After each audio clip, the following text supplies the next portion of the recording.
Hello, beloved. I want to thank you so much for coming back to my channel today. If today is your first time, I do want to welcome you. On today's episode, we will be taking it step by step as usual. I hope that you will enjoy the making today. May God richly bless you and remember that life without Jesus Christ is lifeless. Until next time, please keep watching.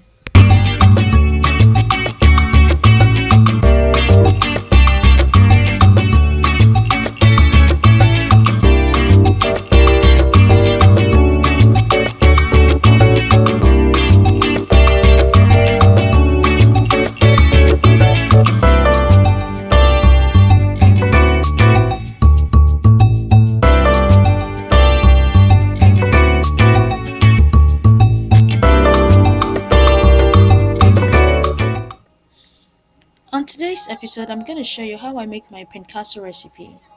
This recipe is so delicious and it's simple to make. Without further much ado, let me go ahead and show you the simple ingredients you'll be needing to make this wonderful recipe. So here I have 3 cups of all-purpose flour, and this is my warm water. Here I have baking soda, and it's about a teaspoon of that. Here I have sliced some green onions. I'm just gonna sprinkle it in there, and it's completely optional. You don't have to add it to your Pinkaso if you don't want to. Here I have 2 habanero pepper.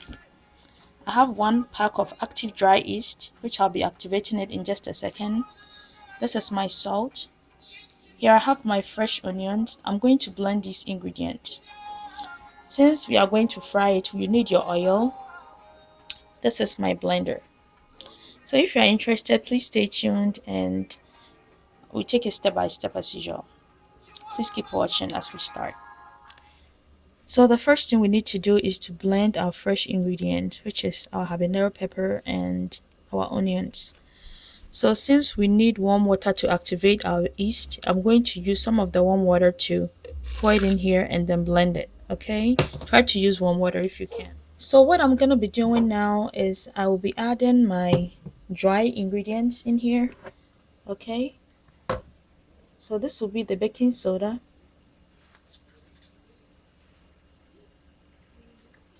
the salt, and the active dry yeast. Let's give it a nice stir.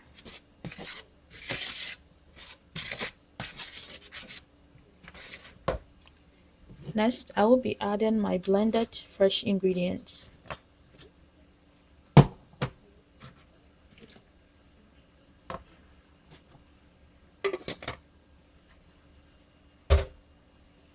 Give that a stir as well. The infusion of the onions and the habanero pepper inside the flour smells so wonderful. So I'm just going to add my sliced green onions in there. Like I said, it's optional, okay? Just mix everything, let it combine beautifully. So what I'm going to be doing now is to add my warm water to activate the yeast. Add the water gradually, okay, because there's a consistency you are looking for. You don't want the dough mixing to be too watery.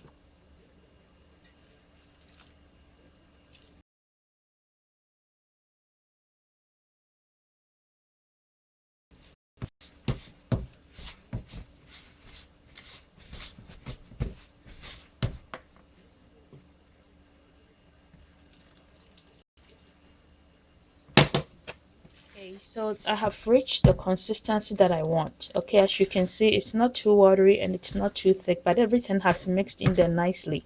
So just keep mixing it until the gluten is activated, okay? And I'm going to show you when I get there. Please keep watching.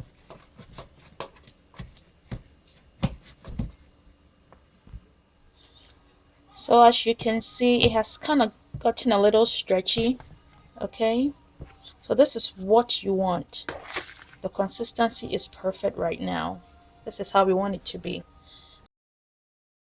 What I'll be doing next is to cover it up with a clingy wrapper and allow it to rise for about 30 minutes, and then we can start frying it.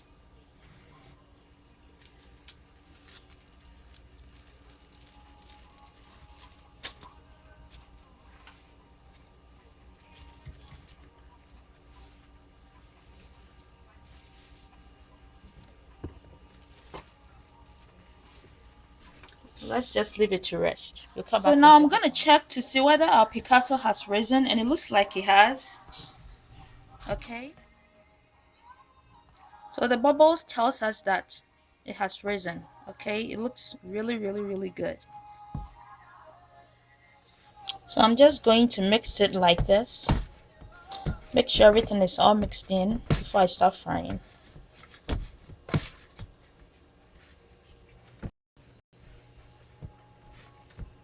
It has to be stretchy like this, okay?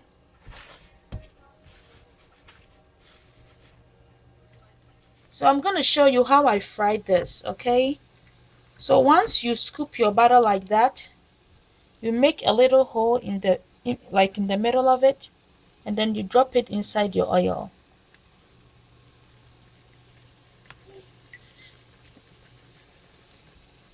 It almost looked like the shape of a donut. You scoop your butter, make the hole, and then put it inside the oil. I'll show you one last time before I allow this batch to finish frying. Make a little hole in the middle, and then just drop it in the oil. So let's allow this to fry.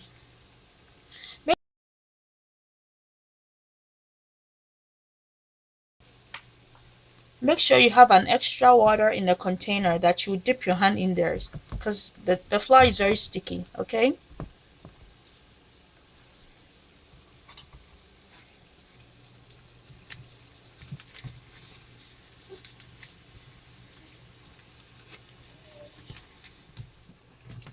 So now they are ready. We can go ahead and scoop them out of the oil. Don't they look gorgeous? And they're absolutely delicious too. So I'll go ahead and finish the rest and come and show you the final result, okay? Please keep watching as I do that. Whilst the Pinkaso is still hot, what you can do now is just sprinkle a bit of granulated sugar on it. In Ghana, this is how we go about it, okay? Like I said, this is a very delicious breakfast recipe.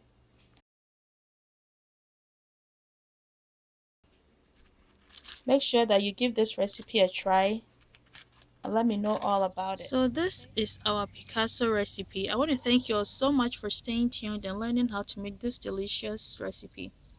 Should you have any questions, please leave them down below for me and I'll get back to you as soon as possible. This breakfast recipe is so delicious. I hope that you will give it a try. Also, I have a video for my cornmeal porridge. So here I have my cocoa or my cornmeal porridge in my Pinkaso. May God richly bless you for coming by today. Remember that I love you with the precious love of God. Until next time, bye for now. Pinkaso recipe.